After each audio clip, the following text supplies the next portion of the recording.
안녕하세요.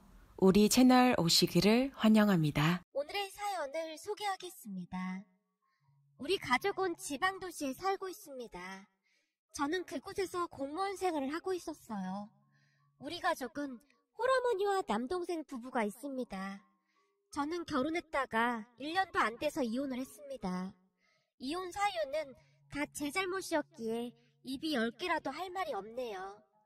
그 일을 겪으면서 제가 그동안 얼마나 못난 짓을 했던 것인지 뼈저리게 느끼고 또 느꼈거든요. 결혼을 하기 전까지만 해도 저는 홀어머니가 무슨 문제가 될까 하는 생각을 하곤 했는데요. 아내 입장에서 보면 참 힘들 수밖에 없었겠구나 하는 생각만 드네요. 우리 어머니는 절대 그런 사람이 아닐 것이라는 말도 안 되는 생각으로 세상을 살고 있었거든요. 그랬기에 아내가 그렇게 힘들어하는데도 미처 아내의 마음을 헤아리지 못했습니다. 아무래도 어머니 홀로 동생과 저를 키워냈다는 것에 대한 미안함과 안타까움이 컸기에 그러지 않았을까 싶습니다. 어머니는 제가 그런 생각을 가지고 있음을 꿰뚫고 있었고 하루하루 아내를 힘들게 했던 것 같습니다. 아내는 착한 사람으로 웬만하면 어머니 기분을 맞춰주려 노력하는 사람이었어요. 하지만 어머니가 넘지 말아야 할 선을 넘게 되었고 그 일을 계기로 어머니에게 정이 떨어질 대로 떨어진 아내가 뒤도 안 돌아보고 이혼을 통보해왔어요. 뒤늦게나마 제 잘못을 깨닫고는 아내의 마음을 돌려보고자 노력했지만 되돌리기에는 이미 너무나 늦어버렸고 결국 우리는 이혼을 했습니다. 이혼을 한 뒤에도 정말 힘들 수밖에 없었는데요. 아내를 사랑하는 마음이 여전했기에 밥을 먹을 수도 없었고 잠을 잘 수도 없었습니다. 그런 생활이 오랜 시간 동안 계속되었고 저는 마치 정신 나간 사람 마냥 살고 있었어요. 주변 사람들의 권유로 정신과 치료까지 꾸준히 받고 있었지만 시간이 지나도 나아질 기미가 보이지 않았어요. 그러던 어느 날 동생이 결혼을 하겠다며 재수 씨를 데리고 인사를 왔는데요. 저는 그날 어머니의 눈빛이 잊혀지지가 않습니다. 마치 하이에나가 먹잇감이라도 본 모양으로 눈을 번뜩이고 있었거든요. 다음날 제가 동생을 따로 만나 진지하게 이야기를 했어요. 넌 무슨 일 있어도 재수씨 편 들어줘야 해. 내 말 무슨 말인지 알지? 걱정 마. 난 절대 형처럼 그렇게 안 할 거니까. 형수님 말이야. 많이 힘드셨을 거야. 그러게 내가 형한테 몇 번이나 말했잖아. 어머니를 모질게 끊어내야 한다고. 그게 어머니나 형수를 위한 길이라고. 그래, 내 잘못이 크다. 나도 지금 후회가 막심하다. 그니까 넌 절대 나 같은 실수 하지 마라. 어제 어머니 눈빛 보니까 또다시 그 본능이 깨어난 것 같더라. 알았어, 걱정하지 마. 다행히 동생은 저보다는 냉철한 성격이었기에 걱정이 조금 덜 되긴 했어요. 그렇게 동생과 재수씨는 결혼을 했습니다. 결혼식을 준비하는 과정에서도 많은 잡음이 있었지만 역시나 동생과 재수씨는 어머니의 말도 안 되는 억지를 가볍게 무시한 채 결혼식을 올렸어요. 그 모습을 보며 더욱 후회가 되기도 했는데요. 우리가 결혼 준비를 할 때도 어머니가 참 많이 힘들게 했거든요. 그때 과감하게 쳐내지 못했던 것도 두고두고 후회가 되었습니다. 암튼 동생과 재수씨는 놀랄 만큼 어머니의 말도 안 되는 억지를 차단하며 나름 잘 지내고 있었어요. 다만 어머니는 재수씨에게 불만이 가득한 채 제게 하루에도 몇 번씩 하소연을 했지만 저는 그냥 모른 척하고 말았습니다. 그러던 어느 날 본가 동네에 살고 있던 작은어머니에게서 전화가 걸려왔어요. 아주 오래전부터 우리 본가와 작은 집이 같은 동네에 살고 있었거든요. 작은어머니는 좋은 분으로 우리 어머니에게 워낙 많이 시달리다 보니 두 분은 남보다 못한 존재로 지내고 있었어요. 다만 집에 무슨 일이 있을 때마다 작은어머니가 제게 연락을 주셨고요. 그날도 작은어머니가 혼비를 싸는 목소리로 제게 물었어요. 현우야, 너 지금 어디니? 저요? 회사죠. 근데 무슨 일 있어요? 너 지금 빨리 집에 와야겠다. 니네 엄마가 또 대형사고 쳤어. 네? 대형사고라니요? 그게 무슨 말씀이세요? 니네 엄마가 말이야, 안서돈을 불러서 또 김장을 시킨 모양이야. 네? 또요? 진짜 미치겠네. 대체 어머니는 왜 그러는 걸까요? 지금 네가 그런 말 할 때가 아니야. 빨리 와야겠다. 니네 엄마 무서워서 통화도 오래 못하니까 너 지금 빨리 좀 와. 내가 네 동생 현준이한테 전화할까 하다가 너한테 한 거야. 현준이가 와봐야 더 난리만 나지 않겠니? 작은 어머니가 급히 전화를 끊었고 제가 직장 상사에게 양해를 구하고는 집으로 출발을 했습니다. 집으로 가는 내내 두통이 밀려올 정도였는데요. 사실 아내와 제가 이혼하게 된 이유도 바로 그거였거든요. 그러니까 우리 어머니가 우리 몰래 장모님을 마구마구 부려먹었었는데요. 그러다가는 몸이 약했던 장모님이 쓰러지기까지 했거든요. 나중에 알고 보니 그렇게 이를 부려먹었던 게 하루 이틀이 아니었더라고요. 작은 어머니도 나중에 알고는 우리 어머니를 말렸다고 했지만 어머니가 워낙 고집도 세고 막말을 일삼는 분이라 우리 부부에게 절대 말하지 말라며 작은 어머니를 협박까지 했다고 합니다. 전에도 작은 어머니가 제게 뭔가 말을 해준 적이 있었는데 그 사실을 알고는 어머니가 작은 어머니를 찾아가서 집안을 쑥대밭으로 만들어놨었거든요. 그랬기에 작은 어머니는 괜시레 상관하고 싶지가 않았답니다.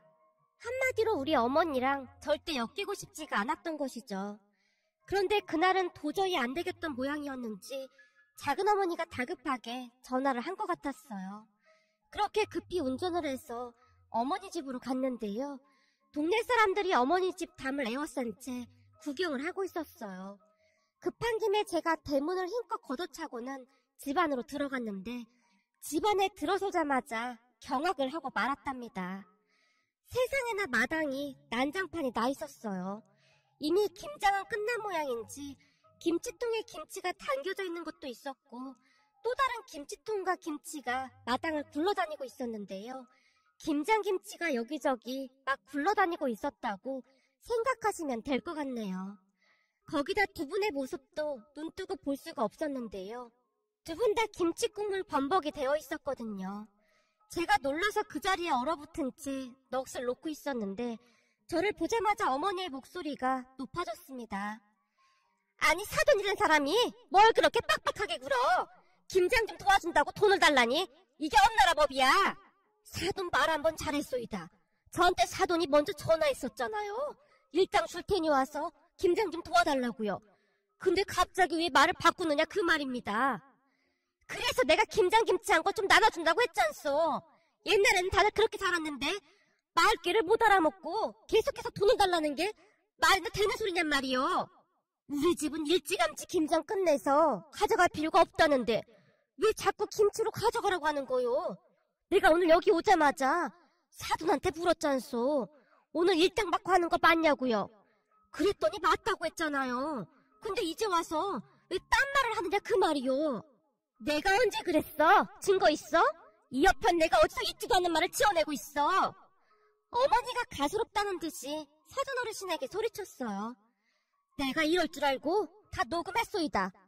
우리 딸이 그러는데 사돈이 그렇게나 말을 바꾼다면서요. 그래서 내가 오자마자 사돈 목소리 그대로 다 녹음해놨어요. 라면 사돈 어르신이 휴대폰에 녹음된 것을 재생시켰습니다. 알고 봤더니 사돈 어르신도 정말 대단했는데요. 처음 집에 왔을 때부터 김장을 하는 내내 어머니의 목소리를 고스란히 다 녹음해놨더라고요. 제가 보기엔 사돈 어르신도 작정을 하고 집으로 온 것 같았어요. 사돈 어르신이 저를 붙들고 물었거든요. 사돈도 한번 잘 들어보세요. 어쩌면 이렇게 말을 뒤집을 수가 있느냔 말이요. 거기다 일을 하는 내내 반말하면서 무슨 일꾼 부리듯이 하는데 딸 가진 게 무슨 큰 죄라도 되는 거요? 왜 말끝마다 딸 가진 게 죄인이니까 이런 걸 해야 한다는 말을 하는 겁니까? 그리고 교양 없이 사돈한테 반말하지 마시죠. 라며 집안이 떠내려가라 소리를 질러대셨어요.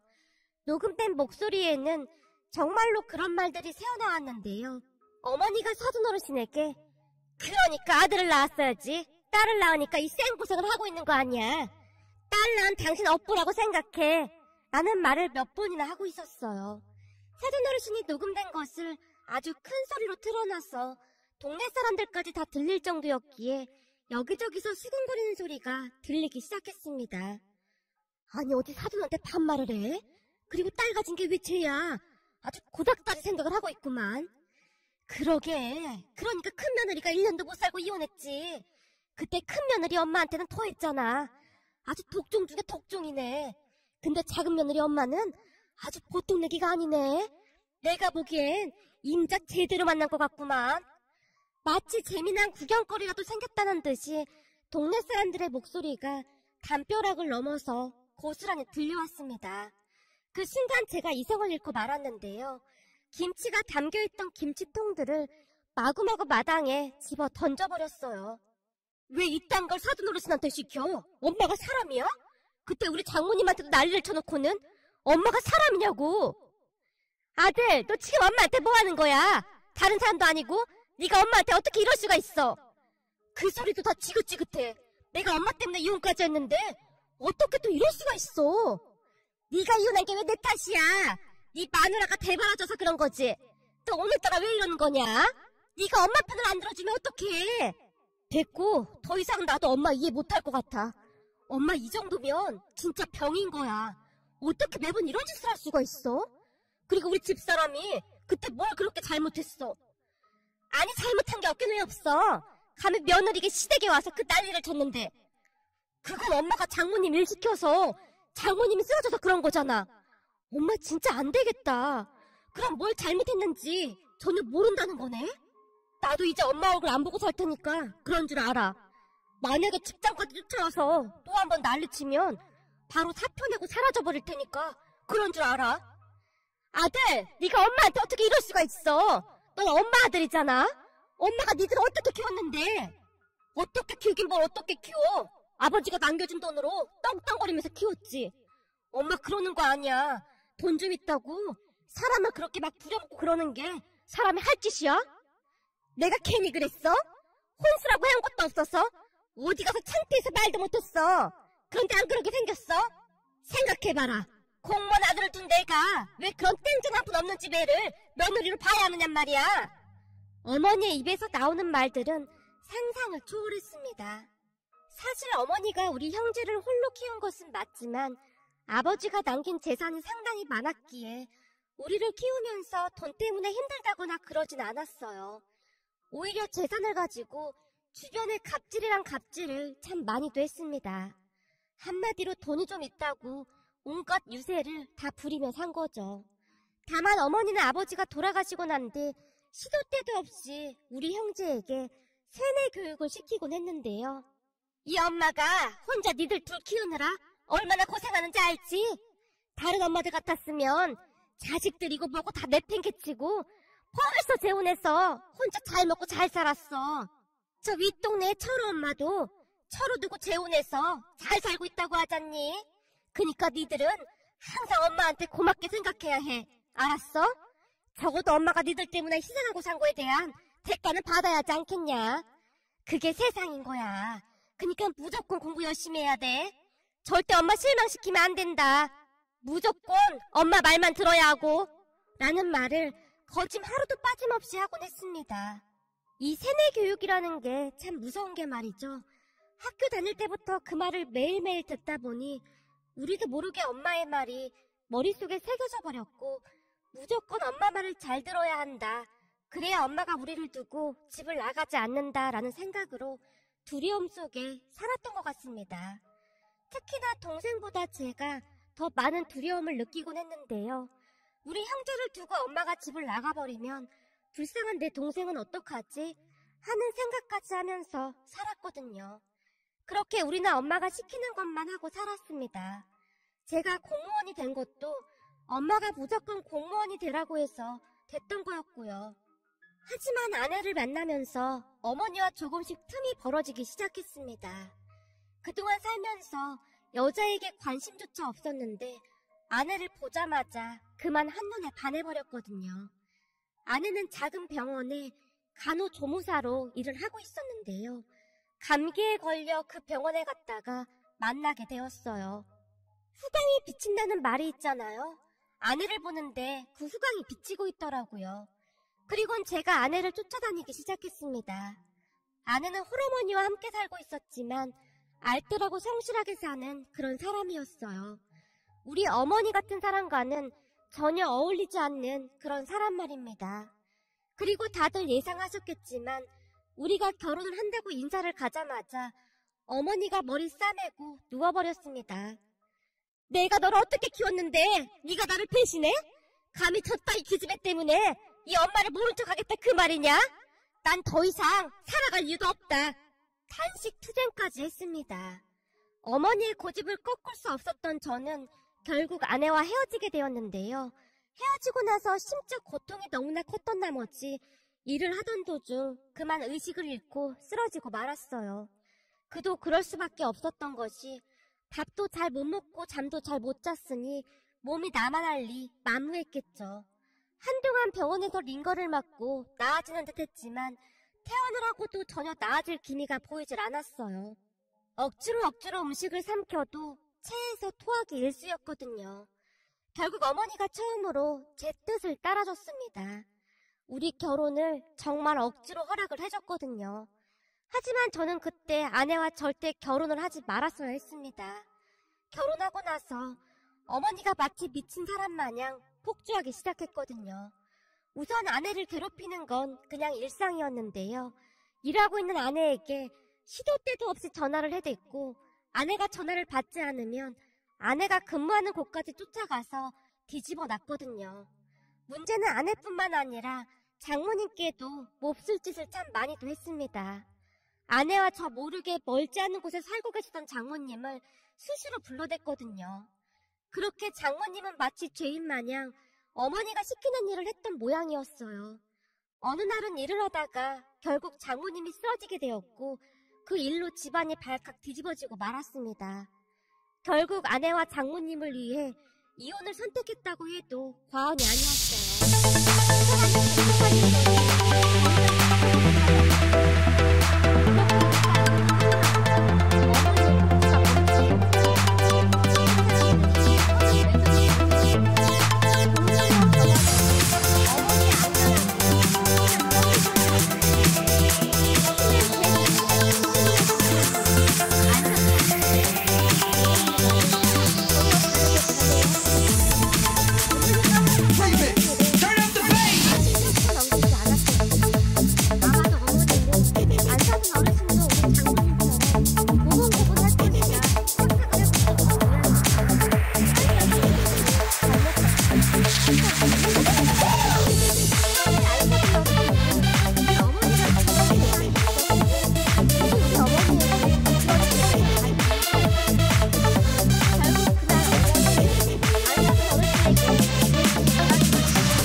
됐거든요.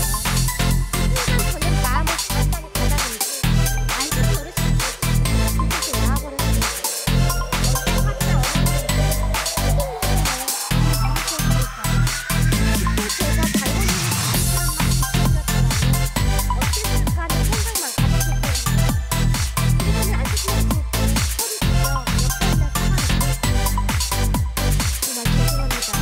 하지만 왜 이렇게 하겠습니다. 사실 나도 이렇게까지 할 생각은 없었어요. 근데 해도 너무하더라고요. 사실 안 싸더니 전 사돈한테 어떻게 했는지도 다 들었습니다. 그래서 저도 오늘 작정을 하고 온 겁니다. 저는 그런 꼴 절대 참고 넘기는 성격이 아니라서요. 그런데 일이 이렇게 커질 줄은 정말 몰랐어요. 아닙니다. 잘하셨습니다. 우리 어머니가 심하게 한 게 맞는걸요. 제가 다시 한번 사과드리겠습니다. 아니, 아들들은 이리도 착한데 어째 엄마가 그러는지 이해가 안 되네요. 사돈, 내가 지금 이런 말 하기 좀 그렇지만 그동안 가장 잘못한 건 사돈입니다. 어머니가 그러면 그럴수록 아내 편을 들었어야죠. 우리 사위한테 듣기로 형수가 아주 좋은 사람이었다고 하던데 저도 안타까워서 하는 말입니다. 어머니 인생이 아닌 본인 인생을 살아가야죠. 사돈 어르신의 말을 듣다가는 그만 통곡을 하고 말았는데요. 어떤 부분도 반박할 수가 없는 그런 말들이었거든요. 그때 어머니가 제게 시도 때도 없이 전화를 했지만 저는 절대 전화를 받지 않았습니다. 그러다가는 결국 제가 근무하는 곳까지 쫓아왔고 말이죠. 그리고 그런 어머니를 보며 저는 큰 결심을 하게 되었습니다. 계속 이런 식이면 제 인생은 죽도 밥도 안 되겠구나 싶었거든요. 결국 저는 얼마 뒤 직장을 그만뒀습니다. 그렇게 하지 않고서야 어머니를 끊어낼 방법이 없었거든요. 그리고는 아무도 모르는 곳으로 도망치듯 가버렸어요. 동생한테조차도 아무런 말도 하지 않았습니다. 제 마음은 그만큼 확고하고 절실했거든요. 어머니가 전 아내에게도 찾아갔던 모양인지 전 아내가 하루에 몇 번씩 걱정이 된다며 전화와 문자를 해왔습니다. 그래서 저는 전화번호까지 바꿔버렸답니다. 그렇게 한 1년 동안은 아무도 모르는 곳에서 일자리를 구한 채 다시 살아갈 준비를 했습니다. 한동안 저를 찾아다니던 어머니도 어느새 뜸해지기 시작했고요. 그 뒤 저는 어렵게 전 아내에게 전화를 했는데요. 제 전화를 받던 전 아내가 어찌나 흐느끼던지 말도 제대로 잊지 못했어요. 난 혹시 당신이 잘못된 줄 알고 얼마나 무서웠는 줄 알아? 사람이 어쩜 그렇게 독할 수가 있어. 미안해. 내가 이렇게 하지 않았으면 우리 어머니가 또다시 당신이랑 장모님 힘들게 했을 거야. 장모님 건강은 괜찮으신 거지? 그게 걱정되는 사람이 그렇게 독하게 연락을 끊었어? 전 아내의 목소리에는 원망과 서운함이 가득해 보였습니다. 그렇게 얼마 뒤 아무도 모르게 전 아내를 만났는데요. 전 아내 말로는 우리 어머니가 몇 번이나 찾아왔지만 전 아내가 진짜 아무것도 모르고 있는 것이 확실해 보이자 다시 찾아오지 않았다고 합니다. 근데 어머님은 여전하시더라. 내가 일하는 병원으로 몇 번이나 쫓아왔는지 몰라. 그래서 나도 매몰차게 행동했어. 병원 원장님도 다시 찾아오면 경찰 부른다고 했고.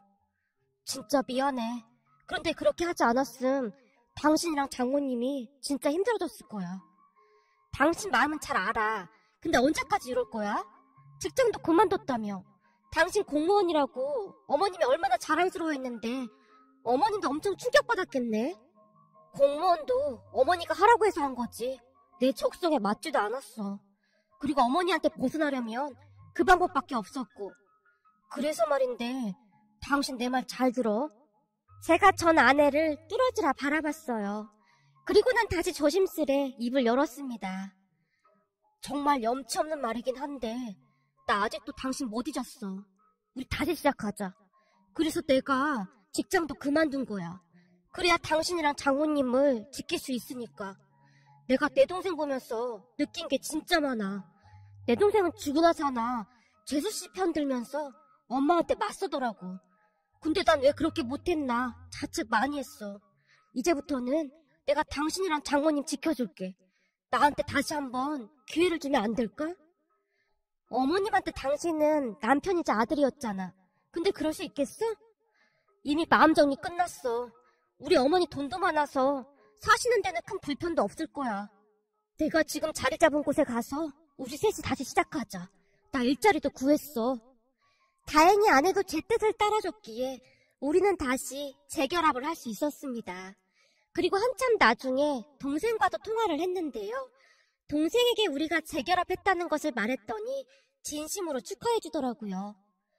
형, 진짜 축하해. 사실 나도 그동안 형 행동이 답답하긴 했어. 당연히 그랬어야지. 어머니는 걱정하지 마. 내가 왔다 갔다 하면서 들여다보고 있어. 혹시 재수씨 힘들게 하는 건 아닌지 모르겠다. 걱정 마. 저번에 우리 장모님 하는 거 봤지? 아내도 장모님 닮아서 멘탈이 아주 강해. 절대 지고는 못 사는 성격이거든. 나도 놀란 게 요즘 어머니가 우리 아내 눈치까지 보더라니까. 어머니가 재수씨 눈치를 본다고? 그렇다니까. 어머니가 말도 안 되는 행동을 하면 아내가 아주 매몰차게 행동해버리거든. 어찌나 강다니는지 몰라. 어머니가 쩔쩔매고 있다니까. 거기다 처가에 돈도 좀 있어서 그런지 더 눈치를 보더라고. 그러니까 형은 아무 걱정하지 말고 형수님이랑 잘 살아. 사돈어르신도 잘 지내시지? 그동안 못해드린 것까지 잘해드려. 당분간은 우리도 만나지 말고 가끔 이렇게 통화만 하고 지내자. 요즘은 어머니가 우리 아내 일하던 곳에 안 가나 모르겠다. 형, 우리 아내가 그러는데 어머니가 계속 그러면 병원 치료 받아야 한다고 그랬다나 봐. 그랬더니 아무 말도 못하더라고. 그니까 너무 걱정은 하지 마. 다행히 재수씨가 보통 성격이 아니었기에 어머니의 길을 꺾어놓은 모양이었는데요. 전에 사돈어르신이 우리 어머니에게 하는 것을 보니 충분히 그럴 수 있겠다 싶었습니다. 우리 어머니 같은 분은 오히려 재수씨같이 강한 사람이 잘 맞겠다 싶기도 했어요. 재수씨는 어머니의 엄살을 절대 받아주지 않는다고 했으니까요. 계속 받아주지 않자 동생과 재수씨마저 등을 돌릴까 싶어 엄청 눈치만 보고 있다고 합니다. 그 뒤 우리는 장모님과 함께 잘 지내고 있습니다. 둘이 같이 맞벌이를 하기에 돈도 크게 부족하지도 않고요. 우선은 마음이 편하니까 그저 행복하기만 합니다. 앞으로 우리 어머니를 다시 만날 날이 있을지는 잘 모르겠지만 절대 변할 뿐이 아니기에 다시 만나고 싶진 않습니다. 저는 이제부터 우리 장모님과 아내를 지켜야만 하니까요. 오늘의 사연은 여기까지였습니다. 즐겁게 보셨다면 구독, 좋아요 부탁드립니다. 고맙습니다.